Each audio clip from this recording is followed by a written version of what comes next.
Volvamos en el pasado, en nuestra historia, al 1800 y algo. Estamos en el inicio del gran movimiento que ha recibido el nombre de fundamentalismo. Hay pasión, hay realmente amor por la doctrina, por las almas y por el Señor, y empiezan las iglesias de diferentes denominaciones a reunirse para poder hablar de la Biblia y defenderla. En ese aspecto empiezan las conferencias de profecía y las conferencias bíblicas. En 1880, 1900, las conferencias bíblicas, especialmente en Niagara Falls, en Nueva York, en las principales iglesias de Filadelfia, Chicago, Los Ángeles, por todo Estados Unidos, están empezando a salir a hermanos predicadores que están defendiendo ardientemente la doctrina representada en las Escrituras. Y aquí os he puesto algunas fotografías de personas que a lo mejor os suenan, como D.L. Moody, ganador de almas tremendo. Sus reuniones eran miles de personas. Junto a él el teólogo Torrey, junto a él el músico Ira Sankey, himnología sacra que habla de la experiencia de salvación. Fanny Crosby va a empezar a entonar y componer sus himnos, y junto a él también hombres más de una capacidad teológica, como James Gray, Arnold Gabelin, que tenéis ahí una fotografía de él, Moorhead, Pearson, ¡wow!, un tremendo teólogo, y alguien que seguramente os sonará más, Scofield. Todos los que tenéis Biblia, Scofield es en este tiempo donde nuestro querido hermano Scofield, señor de ahí del bigote que no se ve muy bien, este de aquí, Scofield hace su Biblia, y Ehrman, J.C. Penney y, como decía antes, el teólogo Torrey, fueron predicadores de esas conferencias. Fueron hermanos que vinieron a defender la verdad que estaba siendo atacada. De hecho, una de las anotaciones que tengo es de Gabelin, que decía esto, que la gran amenaza en este país no es el borracho, el bootlegger, pero el profesor de la universidad que rechaza la Biblia y menosprecia la fe de los jóvenes. El peligro ahora no está en la calle con los barrios bajos y los borrachos y esa mentalidad que se tenía de ahí está el mal. Ahora el peligro está en la universidad. La universidad ahora está transformando la mentalidad de los jóvenes que se van a sentir realmente iluminados, asombrados por esta teología neortodoxa liberal que está viniendo de las grandes mentes de Alemania y que suena bien y suena académico, porque a nadie le gusta que le llamen tonto, ¿a que no? Ahora, si te dicen es que no eres listo, no suena tan mal, pero esto es lo que está pasando. De repente estos predicadores les están llamando tontos, no saben, no entienden, creen en un mito. Y ahora el grande academicismo está sonando y tomando más fuerza, la psicología y la evolución darwinista, la falsamente llamada ciencia y la filosofía, Kierkegaard y todos los demás. Los temas de las conferencias, por lo tanto, se van a centrar en la fidelidad de la palabra de Dios. Dios dice, y Dios no miente, junto con la interpretación literal, y ahora marco una palabra, y dispensacional de las Escrituras. Ahora, supongo, y no quiero equivocarme, que todos entendéis lo que es una dispensación, ¿verdad? El sistema hermenéutico, interpretativo, que nos ayuda a ver la Biblia en épocas diferentes, con una gran diferencia, Israel y la Iglesia. Podemos diferir si son 5 dispensaciones, 7 dispensaciones, 8 dispensaciones. Podemos diferir si son 2, podemos diferir en eso, pero hay una gran clave, diferencia entre la Iglesia e Israel. Esto es lo que está creciendo ahí en estas conferencias de Niágara, y también el rapto. El rapto y la enseñanza pretribulacionista en el Nuevo Testamento empieza a tomar forma. Y forma explícita se empieza a recuperar algunos conceptos que se habían perdido, y de hecho una de las críticas que se hace es decir, no, es que el pretribulacionismo o el rapto va a ser Darby y Scofield quien lo enseñen. No, no es cierto. Lo popularizaron, sí es cierto, pero las enseñanzas del rapto pretribulacional se encuentran ya en los padres de la Iglesia al inicio del cristianismo, si no mismo en la misma Biblia. Pero sí es cierto, ellos como otros teólogos, van a empezar realmente a popularizar la enseñanza no solo del rapto, sino del milenio. La enseñanza del reino va a tomar mucho auge, mucha importancia dentro de estos grupos de conferencias. Los puntos de inflexión clave para este movimiento, o sea, lo que le va a dar una exposición mundial, literalmente, va a ser la edición y publicación de 5 volúmenes. En el 1909, la Biblia Scofield, y más o menos la misma fecha, los 5 volúmenes de los fundamentos, the fundamentals. Van a ser 5 volúmenes de libros escritos por algunos de los teólogos que os he mencionado antes, que van a defender los fundamentos de la fe cristiana. No recuerdo el nombre, lo tengo en mis notas, pero un creyente con bastante dinero va a publicar este libro y regalarlo a todos los pastores en Estados Unidos. Estos libros van a ser clave también para marcar el carácter teológico del fundamentalismo. Ahora, el enfoque del seminario tradicional, de los institutos tradicionales, va a cambiar. Van a surgir institutos bíblicos como Moody y el Instituto de los Ángeles, que van a tomar ahora la Biblia y lo van a estudiar no solo académicamente, sino con un enfoque pastoral.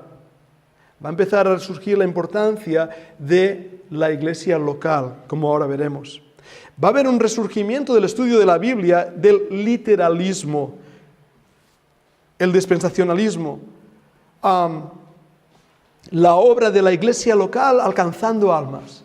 Eso va a ser el énfasis que se va a hacer. Y como resultado, Dios va a levantar tremendos predicadores.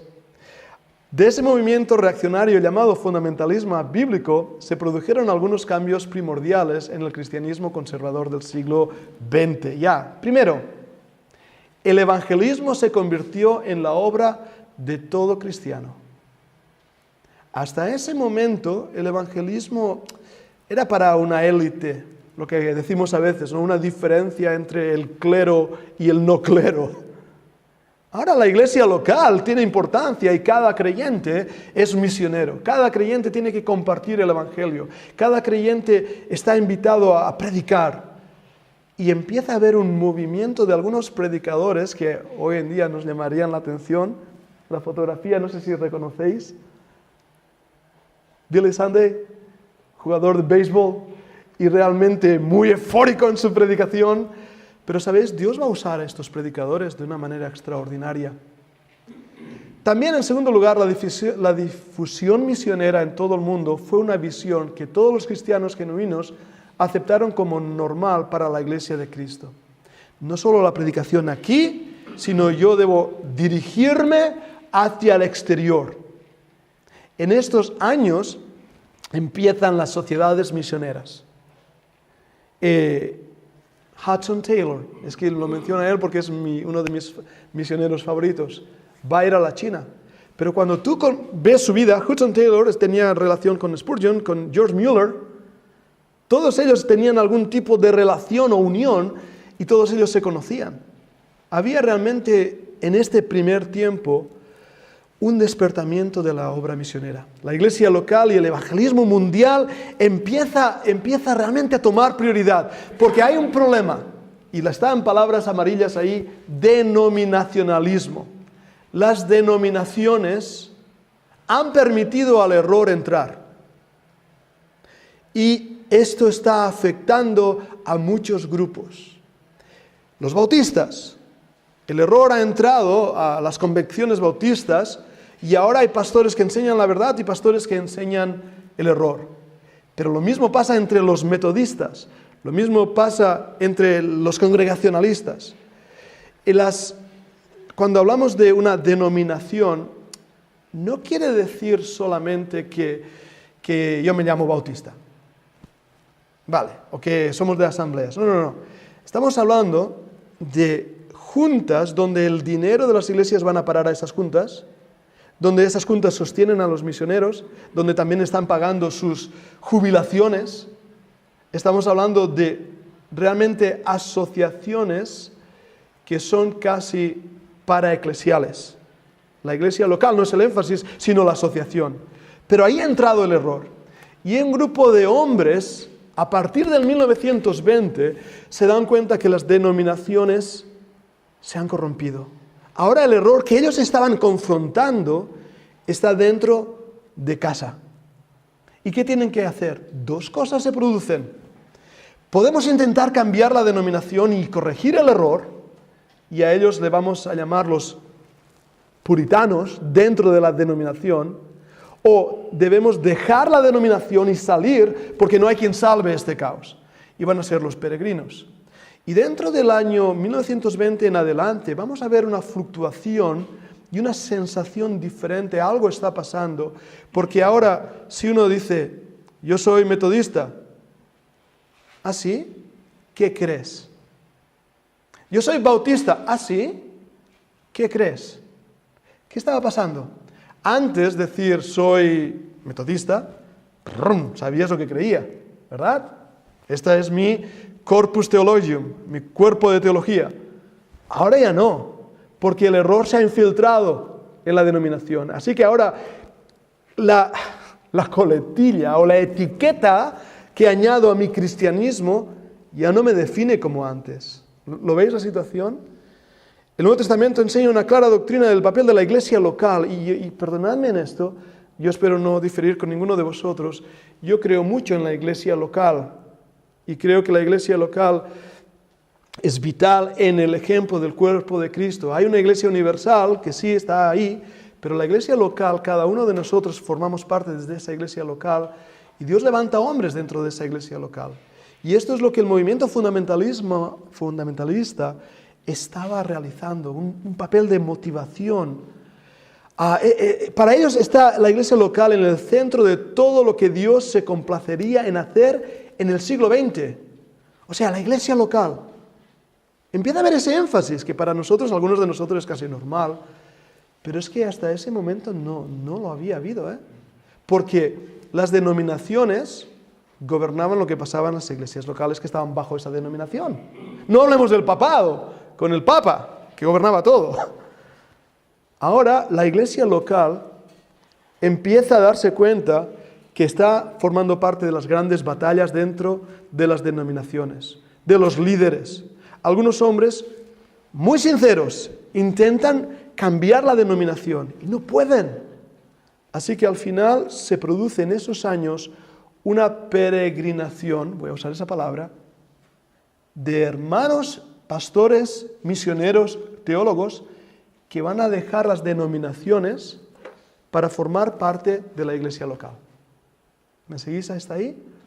El énfasis de la iglesia local va a producir necesariamente una gran importancia. Necesitamos preparar a los pastores. Porque si estamos haciendo iglesias y esos pastores no tienen enseñanza teológica, necesitan institutos bíblicos. Alguien se acerca a Dr. Bob Jones Sr. y menciono estos personajes porque los conocemos. Y la biografía en su libro está muy bien realizada. Alguien se acerca a él, jóvenes, y dicen, Pastor Jones, estamos en la universidad, nos están hablando de la evolución, nos están hablando de estas tesis filosóficas, necesitamos algo. Dr. Jones, aunque su nombre doctor parece que tenga un doctorado, realmente no tenía un doctorado académico, simplemente fue luego honorífico. Era un hombre muy, muy sencillo, un buen pastor con un buen corazón. Pero Dr. Jones se da cuenta del peligro que está habiendo y entonces dice, necesitamos una universidad para cristianos. Y alguien le dice a Dr. Jones, pero tú no tienes cerebro para ello. ¿Te hubiera gustado que te hubieran dicho eso? Tú no tienes cerebro para ello, no eres universitario, eres un predicador de pueblo, básicamente. Dr. Jones dice, no hay problema, ya lo tomaré prestado. Buena respuesta. La Universidad Bob Jones empieza con ese corazón. Y menciono a ellos porque pongo este ejemplo y es un botón de muestra, ¿de acuerdo? Es un botón de muestra. Lo mismo va a pasar con Tennessee Temple University. Lo mismo va a pasar con Fuller Theological Seminary. Todos estos eran fundamentalistas. Y lo mismo va a pasar con Dallas Theological Seminary. eran del movimiento fundamentalista. Dallas Theological Seminary, y yo me empapé con la teología sistemática de Schaffer. Fue los primeros libros de teología que leí. Y está produciéndose estas universidades. Universitas quiere decir el conocimiento general de los 7 colegios. Y hacen estas universidades para preparar a hombres de Dios desde una perspectiva cristiana. ¿Os dais cuenta del movimiento ahora que está habiendo? Vale. 1945 o 42, ¿qué os suena a esa fecha? Y me adelanto en las fechas, pero estamos hablando de los 1960. 1940, 42, 45, el mundo está en guerra. Segunda Guerra Mundial. Muchos de los soldados americanos, porque esto está pasando en Estados Unidos, han estado en el campo de batalla. Han estado en el campo de batalla, han sobrevivido. Muchos son creyentes. Y dicen, Señor, si yo salgo de esta voy a consagrar mi vida para servirte a ti. Vuelven del campo de batalla y es el inicio de estas universidades. Podéis verlo en YouTube, creo que hay vídeos. La Universidad de Bob Jones, que empezó primeramente en Tennessee, está desbordada por muchísimos hombres que vienen del campo de batalla y han dedicado sus vidas al Señor. Quieren servir a Dios, son hombres que están en fuego por servir a Dios y dar su vida por el Señor. Ahora os voy a dar una nota, y esto no aparece en los libros, y yo creo no estar equivocado en la nota sociológica que os voy a dar. Hombres de guerra, hombres de combate, acostumbrados al combate y a una respuesta, sí, Señor, y cumplir órdenes. ¿Correcto? Cuando entran en el seminario, se les dice, haz esto. ¿Y qué hacen ellos? Sir, yes, sir. Y siguen órdenes. ¿Por qué os digo esto? Porque a diferencia de nuestra sociedad y nuestra generación, nuestros propios hijos, que cuando les dices algo, ¿qué hacen ellos? ¿Por qué? ¿Verdad? Y no es que sean rebeldes, porque a veces se ha tomado como, ¡ay, qué rebelde que me está preguntando por qué! No, es que la generación de nuestros días quiere razones de peso. Están dispuestos a hacer algo, pero no porque sí, sino para poder filtrarlo y hacerlo. Ahora, os hago esta comparativa porque este momento histórico, en el 40 y algo, estos hombres no necesitaban un porqué, solo necesitaban una orden. Y lo harían, sin cuestionarlo, porque hay un respeto hacia una autoridad que está ahí representada a través del presidente de una universidad o a través del presidente de una misión. Y esto es importante que lo entendemos para entender cómo estos hombres van a tomar para sí algunos principios o doctrinas sin tan siquiera preguntarse el porqué. Y veremos qué va a pasar después con esto. Ahora, ¿cuál es la voz del fundamentalismo? No sé si se van a ver bien. No mucho, bueno, os lo explico. En este periodo se hicieron populares las campañas evangelistas en grandes ciudades. Duell Moody, Wilbur Chapman, Torrey, Bill Sunday, Bob Jones, que era un predicador, Gypsy Smith. Predicaron a grandes multitudes, a lo ancho de América y en otros continentes.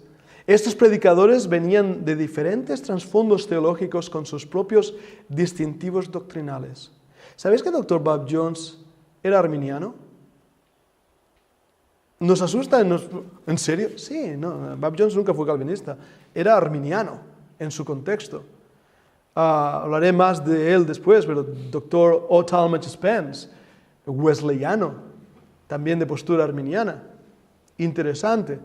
Ahora, hay algo que les une, la defensa de la palabra y los fundamentos de la fe, lo hemos venido diciendo. Scofield populariza las doctrinas dispensacionales premilenialistas en las notas de su Biblia en el 1909. Y tenemos este grupo de hombres.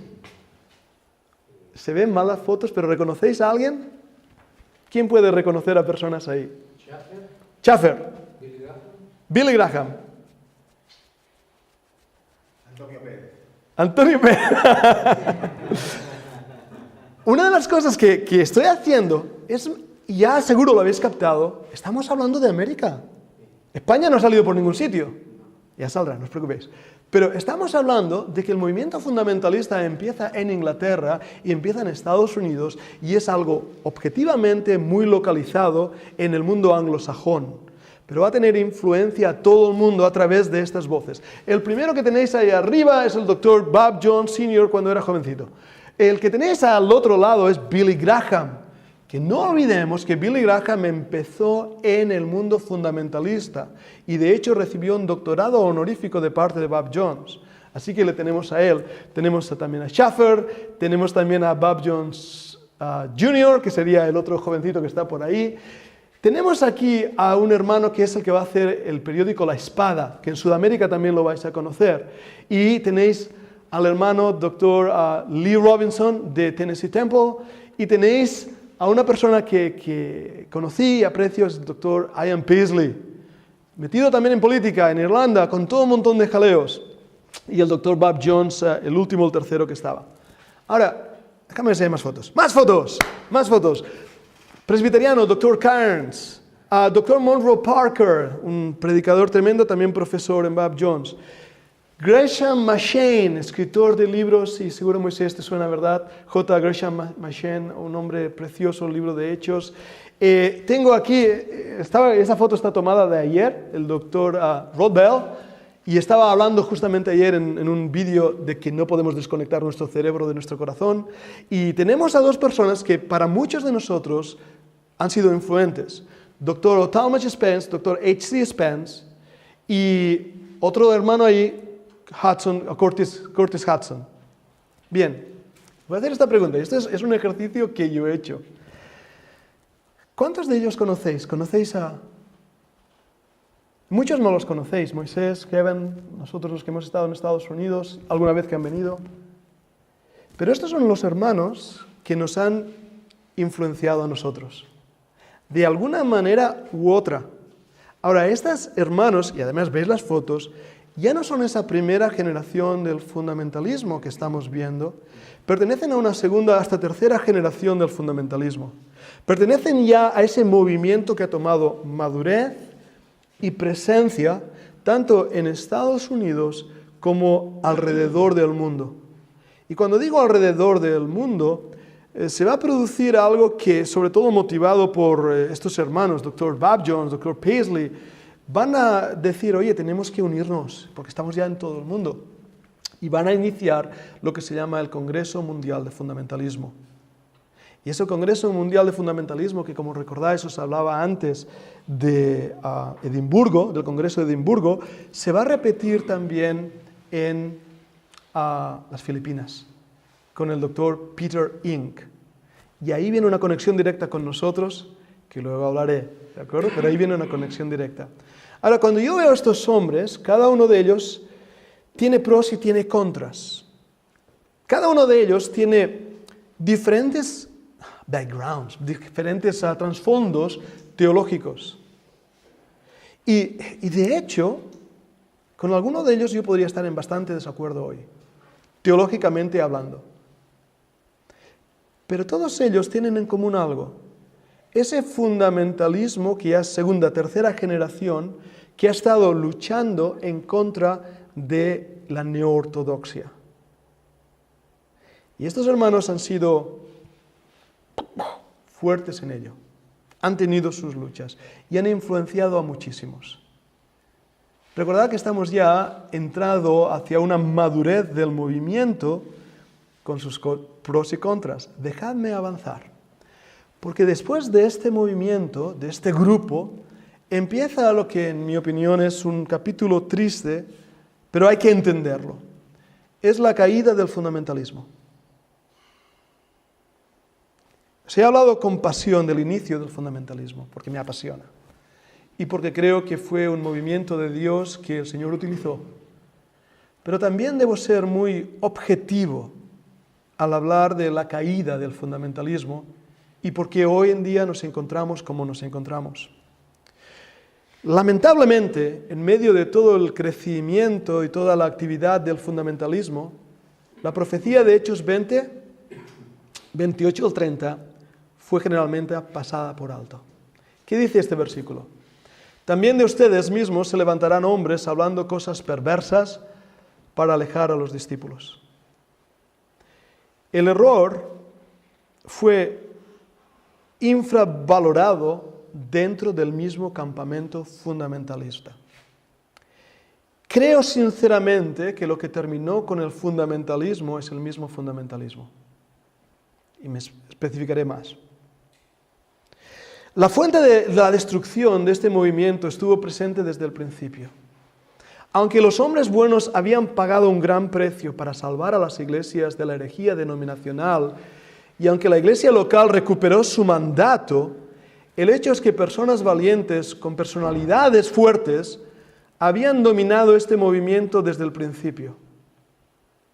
El liderazgo nunca se entregó a las iglesias locales y por lo tanto la naturaleza no bíblica de los líderes sin rendición de cuentas llevaría a la desaparición de una respuesta efectiva al mundo. ¿Qué estoy diciendo? ¿Recordáis las fotos que os he enseñado? En Estados Unidos yo las enseño, casi todo el mundo las reconocería. Personalidades y personalismos. Grandes hombres de Dios, como se les presentaba. Tal vez deberíamos haber recordado que no hay grandes hombres de Dios. Hay un gran Dios de hombres pequeños. Y estos hombres empezaron a desarrollar una personalidad alrededor de las cuales funcionaban muchísimas cosas, incluidas universidades. La iglesia local estaba siendo puesta a un lado. De hecho, y esto es algo que avanzo, los líderes eran fundamentalistas, las iglesias no.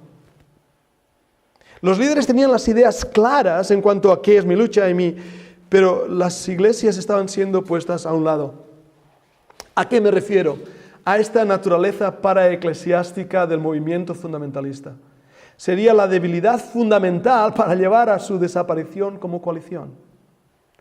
Toda coalición necesita un entendimiento de un cuerpo doctrinal y de un liderazgo, en pocas palabras, de un motor.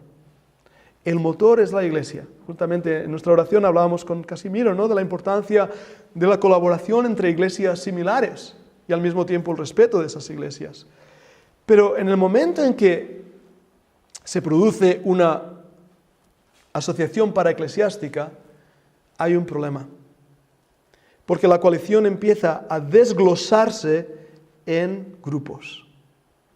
Las iglesias y los pastores ciertamente hicieron un esfuerzo valiente para llevar el liderazgo al fundamentalismo. Pero la naturaleza independiente de tal reacción social evitó que las iglesias mantuvieran una dirección enfocada. Los líderes eran fundamentalistas, pero sus congregaciones no. Esto pasaba en los años 1970-80. Ahora el movimiento empieza a tener sus disfunciones, que ya vienen desde un principio y que van a polarizarse. Y esas disfunciones son en pérdida de esa visión de la iglesia local. Los elementos disconformes surgirán y la advertencia de Efesios 4:3, esforzarse por mantener la unidad del Espíritu en el vínculo de la paz, eso es Biblia, resultó ser demasiado difícil de alcanzar. Muchos culpan al espíritu divisionista de que las personas sean leales de manera simplista o ciega. Oye, uno tiene que ser leal, pero no ciegamente, ¿verdad? Las Escrituras, por otro lado, ven esta debilidad de carácter como un fracaso en el discernimiento espiritual. Un problema de líderes con motivos ocultos o cualquier otra cosa. ¿Qué estoy diciendo ahí? Dios pide lealtad a Él primeramente. Tenemos que tenerlo muy claro. Yo hace un par de años hablando con un pastor, un amigo mío, pero yo le dije, hermano, mi conciencia está ligada, lo mismo que Lutero, mi conciencia está ligada a la palabra de Dios. Yo no me inclino ante ningún nombre o ninguna denominación. Y estas son palabras fuertes. Pero esto es lo que se tiene que crear en el creyente y a la vez esta fortaleza puede dar lugar también a otros problemas.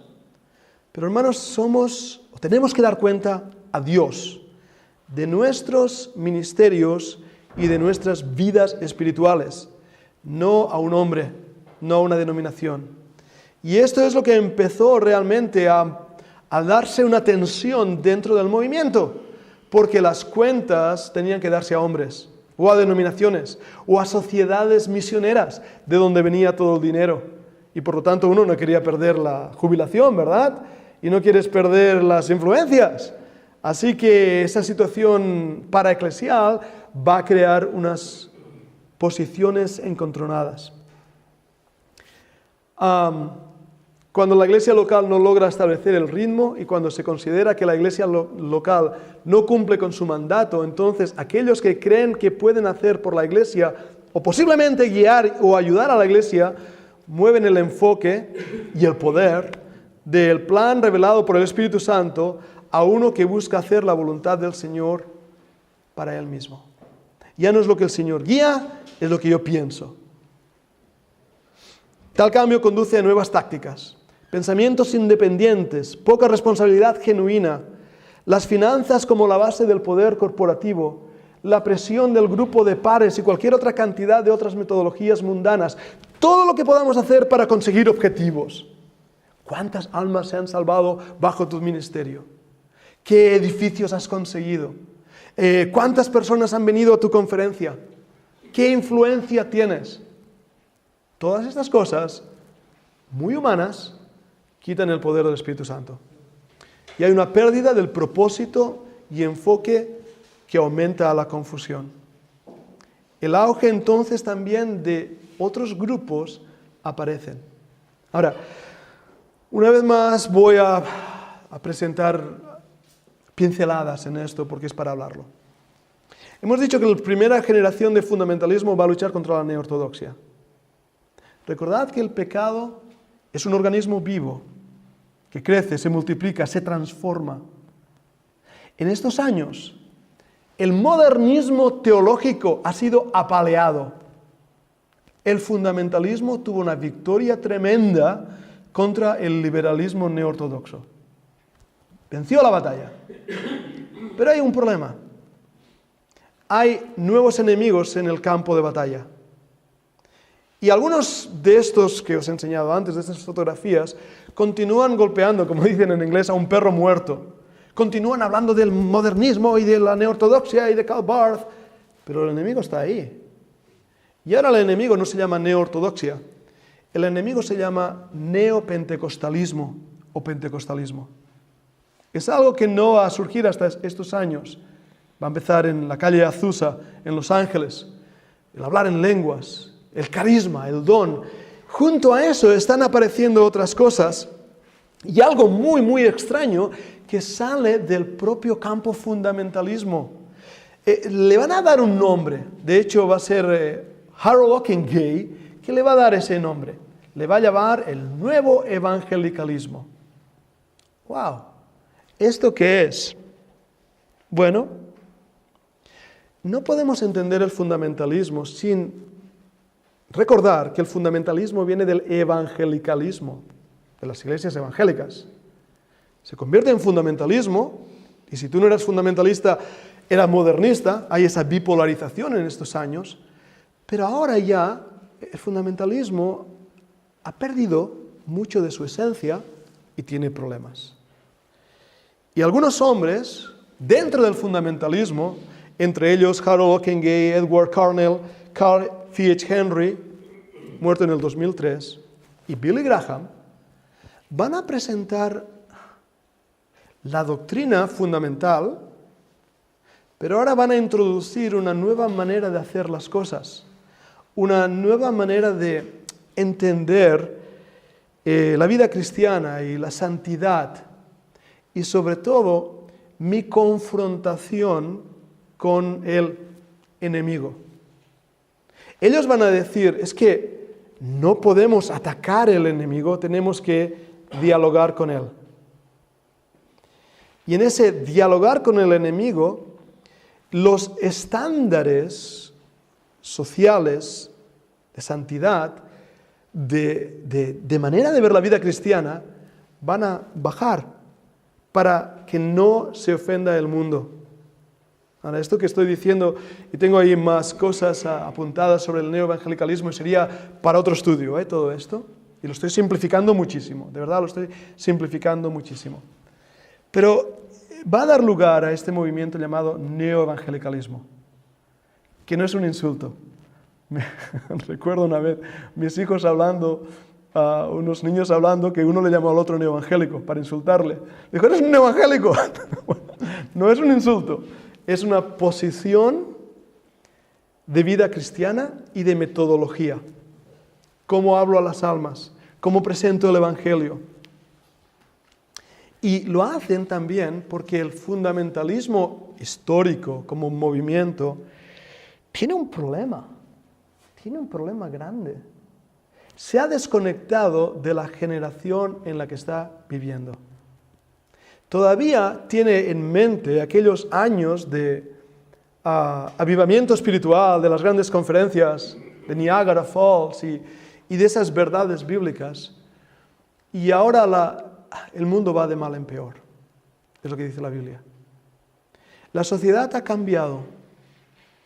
La iglesia, que es fruto también, espejo de la sociedad, está cambiando. Y entonces, la respuesta que el fundamentalismo está dando no entra, no llega. Carl F.H. Henry escribe este libro, Fundamentalismo, la conciencia anísica, un poco fácil, lo traduciría, del fundamentalismo moderno. He estado leyendo este libro, de hecho lo tenía de hace años y lo estaba volviendo a leer. Es denso, es un librito pequeñito. Pero lo que él viene a decir, la crítica que él hace al fundamentalismo, es básicamente que se ha desconectado de la sociedad que vive y que ya no está dando respuesta a la sociedad en la que vive. Y él hace una pregunta en este libro que yo pensé, bueno, pues es verdad. Dice, ¿cuántos de vosotros pastores habéis predicado desde vuestros púlpitos, por ejemplo, sobre la defensa de la mujer en el trabajo? O ahora que está tan de moda desnonaments, com es diu en castellà, desnonaments, desahucios. O sobre las injusticias sociales. Ya no nos metamos en política, ¿verdad? Ellos piensan que podemos transformar la sociedad, pero que el fundamentalismo se ha desconectado de la sociedad. Y yo creo, francamente, que dan el clavo en algunas de las críticas que él hace, porque nosotros, siendo tan celosos de la doctrina, nos hemos desconectado del evangelio de salvación para la sociedad, del evangelio de redención para la sociedad. Y aún iré más, recordad que durante las conferencias de Niágara empieza a popularse la enseñanza del reino.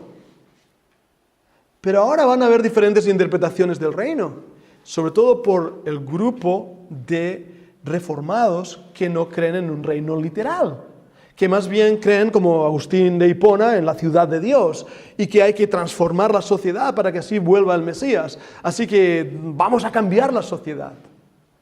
Los parámetros de cómo llevar el evangelio de redención a la sociedad están fluctuando, están temblando. Y para hacerlo más bonito todavía, antes de ir ahí, para hacerlo más interesante todavía, dijimos que él era católico, bueno, no me sirves, él era presbiteriano. Entonces, yo con él tengo buena relación porque es presbiteriano como yo, creemos en los mismos fundamentos de la fe, pero ya en estos años decimos, ¿tú eres presbiteriano? ¿Y tú crees que hay que bautizar a niños? Eso es herejía. Yo soy bautista. Los bautistas entramos al cielo en VIP. Vamos primero. Estoy bromeando, exagerando la situación, pero es lo que se produce. Una desconexión de las diferentes interpretaciones no fundamentales de las Escrituras. Y entonces ahora esa desconexión va a producir posiciones teológicas encontradas, confrontadas y en guerra. En guerra. Estos hermanos, porque aunque yo esté en desacuerdo con ellos, son mis hermanos, van a salir de todo eso. Y van, sobre todo con Billy Graham y con los que antes os mencionaba, Edward Carnell, todos estos, van a hacer otro movimiento que va a traer también mucha confusión. Yo pienso que realmente el mal que produjo el neoevangelicalismo fue grande. Porque estaba en juego el entendimiento de la santidad de Dios, la santidad práctica en la vida del creyente y la presentación del Evangelio de una manera respetuosa. Y algunas de las cosas que este movimiento hizo, puso en juego esas cosas. Como todo movimiento que se inicia, hace una corrección después de esos inicios. Harold Lindsay, ¿lo conocéis, no? Suena Harold Lindsay. Harold Lindsay, neoevangélico dentro del movimiento de seguidor de este grupo. Años más adelante escribirá un libro buenísimo, si no lo habéis leído, que se llama La batalla por la Biblia. Porque se va a dar cuenta que el neoevangelicalismo, en su deseo también de no confrontar al enemigo, lo que va a hacer es poner en duda algunas de las cosas importantísimas de la Escritura. Por lo tanto, el neoevangelicalismo, teniendo sus propios problemas, va a tener también que ser corregido. Pero querramos o no, va a poner el dedo en la llaga del fundamentalismo. Y voy a hablar de algunas cosas que yo le pido al Señor sabiduría. Es mi opinión en parte. Esta es la opinión de varios de los pastores que he hablado, de varios de los libros que he leído. Os comentaba al inicio de la presentación de varios, como el hermano Blackwell.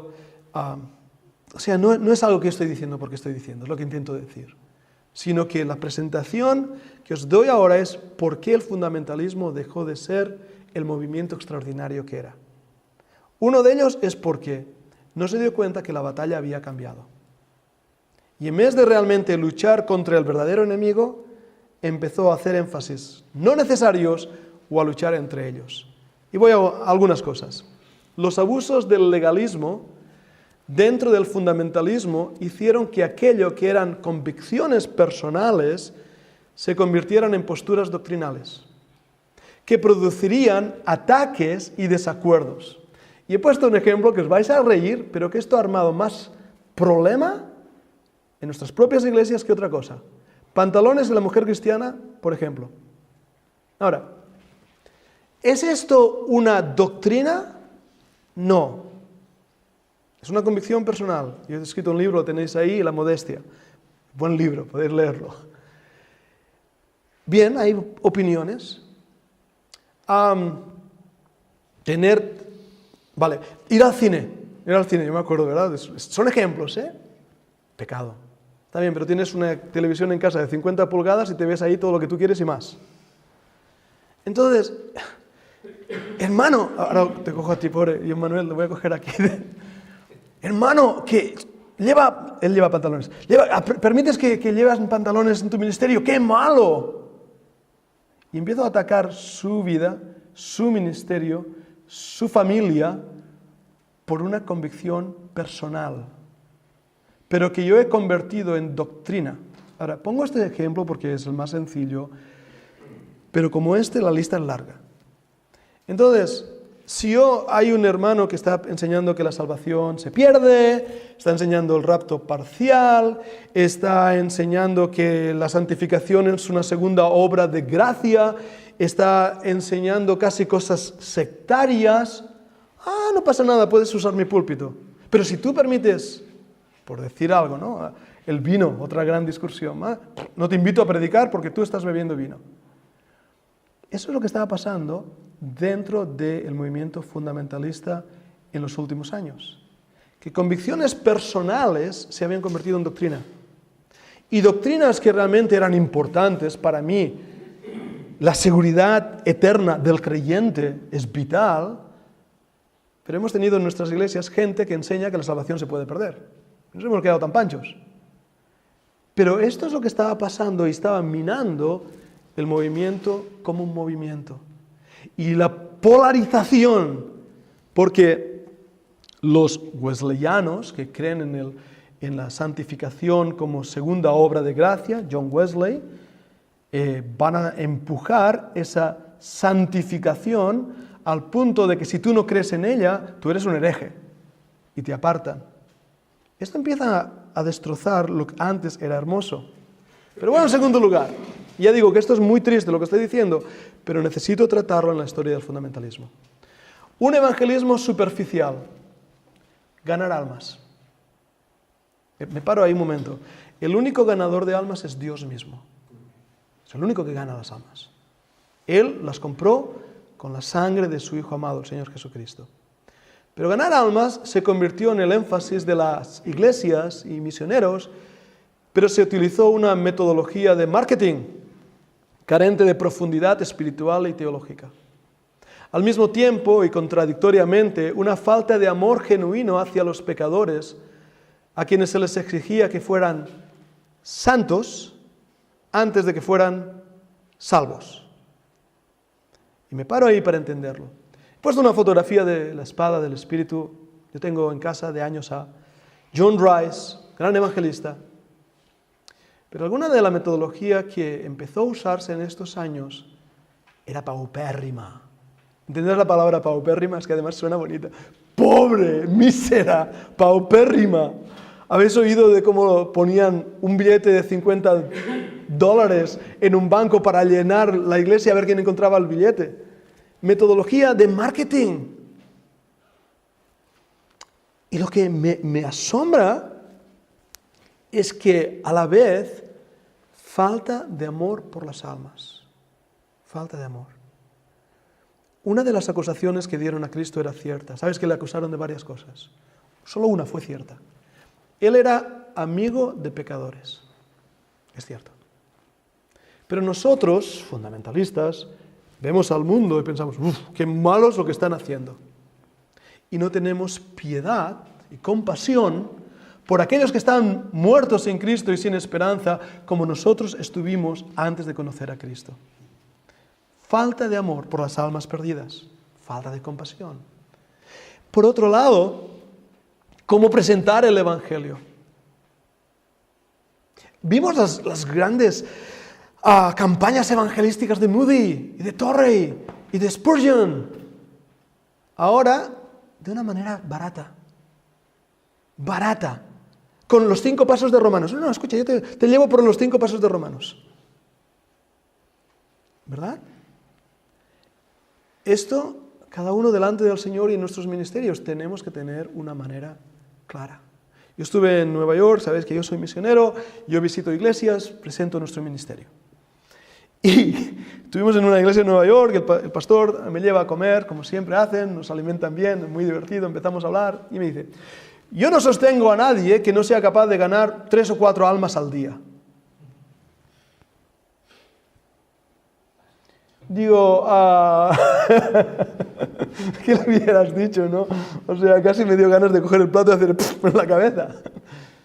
Ignorancia perruna y total de lo que es la obra de Dios.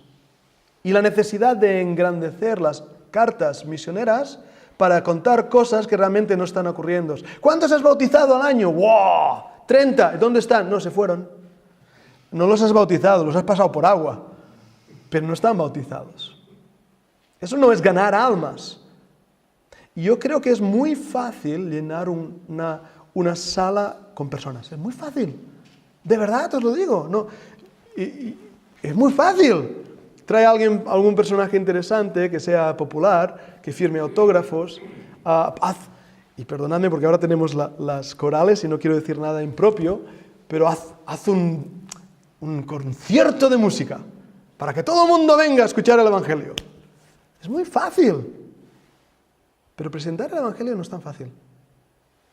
Hay un movimiento que ahora ha tomado el lugar del fundamentalismo entre los predicadores jóvenes, entre los pastores jóvenes, y lo entiendo. En inglés se llama The Gospel Coalition, la coalición por el Evangelio. ¿Por qué ha tomado el lugar? Y estos no vienen algunos vienen de este movimiento, pero son especialmente calvinistas. ¿Por qué? Porque han recuperado lo que es el énfasis del Evangelio, la predicación que antes estaba dentro de nuestros círculos. Nosotros, en vez de tener mensajes desde el púlpito con poder del Evangelio, lo hemos simplificado a Camino de Romanos, 5 puntos de salvación. Tenemos que recuperar el amor por las almas perdidas. Sigo, estoy siendo muy crítico. El rechazo hacia el academicismo dio como resultado pastores y misioneros no preparados teológicamente para responder a las grandes preguntas y retos que se estaban produciendo en las congregaciones como resultado del conocimiento del siglo XXI. Voy a ir con cuidado. Y debo decir primeramente, Dios no mira tu cabeza, mira tu corazón. Y la desconexión más grande que existe en el universo es la distancia entre el corazón y la cabeza. Y yo creo sinceramente que vamos a tener que dar cuenta a Dios por nuestro corazón. Pero habiendo dicho eso, uno de los grandes errores que hemos cometido en nuestras iglesias y en el fundamentalismo es menospreciar a aquellos que Dios en su gracia, voluntad y soberanía les han dado estudios. He oído a pastores decir, no hace falta estudiar. ¿Cómo que no hace falta? ¿Cómo que no hace falta? Estamos escuchando desde los púlpitos verdaderas tonterías que la gente que nos oye y nos escucha, eso hace falta poner YouTube, ¿qué sensación estamos dando al mundo? O sea, si se reían del fundamentalismo antiguo por su falta de academicismo, hoy en día oyes a algunos predicadores y dices, por favor.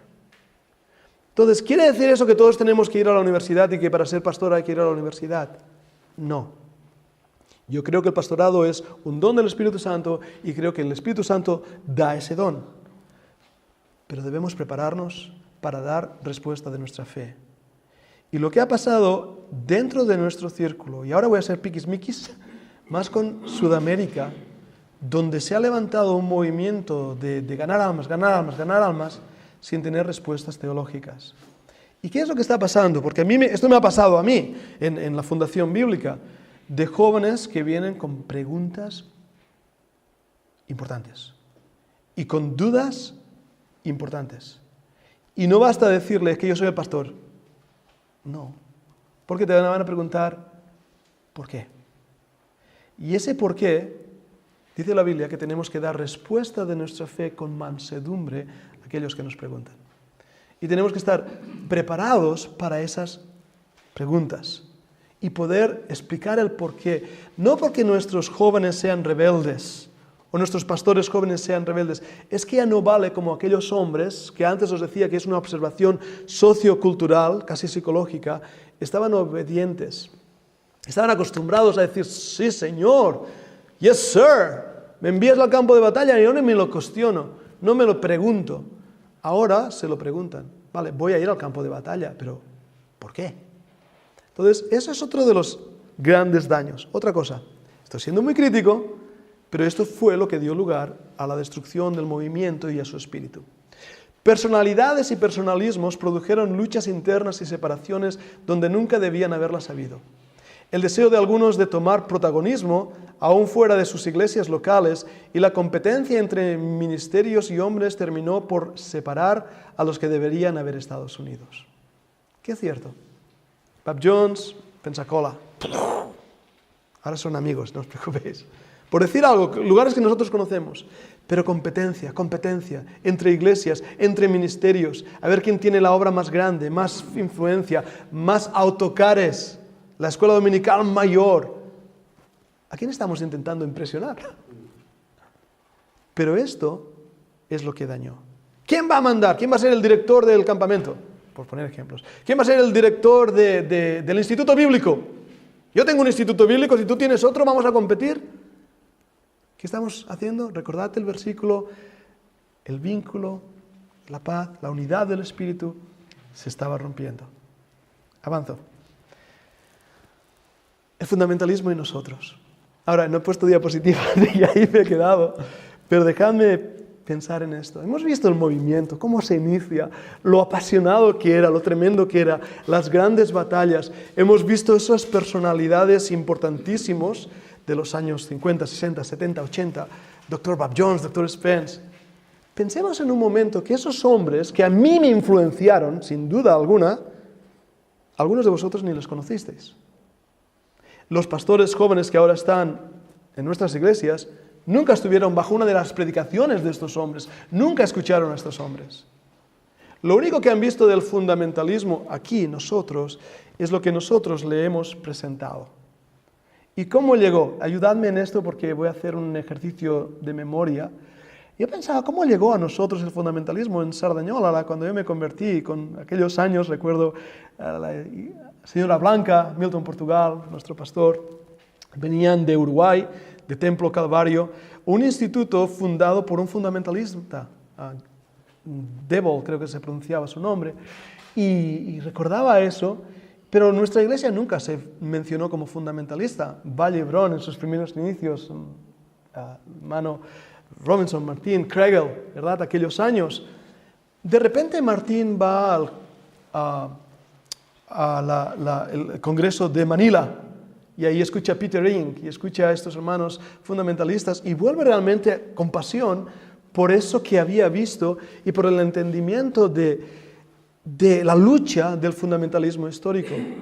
Creo recordar también que en esos años la influencia de los misioneros en Elche, Pablo Bixby, los Flower, van a ser de una bendición tremenda para mismo Sardañola, que empezamos a hacer coros y a cantar himnología clásica. El grupo de jóvenes cantábamos Amy Grant y otras cantantes contemporáneas. De repente tenemos esa influencia y creo que ahí es donde viene la influencia de nuestras iglesias, si no me equivoco. Vosotras, ¿verdad? Creo. Pero hay otro grupo que no queremos olvidar y que hoy no hay ninguno de los hermanos, pero que yo tengo relación con ellos y estamos teniendo mucha comunión con Ferran, el hermano Ferran, Tony Mendoza, la escuela Alerta, la escuela de Di Pardo desde Argentina, que es también una influencia importantísima del fundamentalismo histórico de las iglesias Filadelfia dentro del fundamentalismo hispano. Fundamentalismo hispano que nos ha influenciado a nosotros y a nuestras iglesias. Nosotros no hemos sido tan influenciados por la espada del Espíritu o John Rice, no hemos sido influenciados tanto por ellos que también tienen fuego de evangelismo y otros movimientos, sino que hemos sido influenciados por esto, hemos sido influenciados por estos grupitos. Y creo que en esa herencia espiritual tenemos mucho que agradecer. Pero me hago estas preguntas. El movimiento ha cesado. Ahora hay individuales y individualismos. Hay grupitos de fundamentalismo, sobre todo en Sudamérica, puedo decir en Argentina, en Uruguay, conozco varios grupos, ahora que vamos a estar en Lima, en Chile hay un movimiento muy importante que buscan y continúan amando esa verdad y continúan las luchas, incluso con las traducciones de la Biblia, que no he hablado de ellos, ¿no? Pero las traducciones de la Biblia y la lucha continúa. Y yo me pregunto, delante del Señor me hago esta pregunta: Señor, he recibido todo este ejemplo de aquellos que lucharon antes de mí. He entendido que debo defender los fundamentos de la fe, pero el movimiento, y voy a resumirlo con una palabra, perdió su corazón. El movimiento fundamentalista al cual yo me he adherido por tantos años, perdió su corazón. Tal vez necesitemos recuperarlo. Tal vez podamos recuperar el amor por la palabra, el amor al Señor, el amor a la santidad, sin legalismo, pero mi deseo de vivir dentro del mundo y la sociedad en que estoy viviendo, alcanzando a las almas perdidas, mostrando a Cristo en mi vida y siendo militante. Querramos o no, estamos en una batalla, en una guerra. Pero mi militancia debe ser contra mi hermano presbiteriano aquí, o mi hermano de las asambleas allá, o debe ser contra aquel que predica el error. En ese aspecto, la separación bíblica, sinceramente, y perdonadme, no quiero ser grosero ni mucho menos, pero tenemos que abrazar la separación bíblica. Tenemos que abrazarla. Uno de los peligros que veo es que años atrás no teníamos comunión con grupos o iglesias o dirigentes y no los teníamos porque creíamos que estaban en el error. ¿Qué han cambiado? ¿Ellos o nosotros? Entonces, si nosotros no hemos cambiado, debemos seguir valorando esa herencia espiritual y a la vez recuperando el corazón, recuperando ese amor por el Señor y ese fuego. Creo que nuestro corazón se ha hecho pesado y ver la historia de este remanente debe traer a nuestro corazón una añoranza por esos días donde la palabra de Dios era valorada y el Evangelio era predicado. Sé que ha sido intenso y espero no haberos aburrido con esta presentación que en 2 horas he intentado cubrir casi 2 siglos de historia y espero no haber sido equivocado o erróneo en mis presentaciones, incluso críticas que han venido después de, también os digo, meditación e investigación en estas cosas.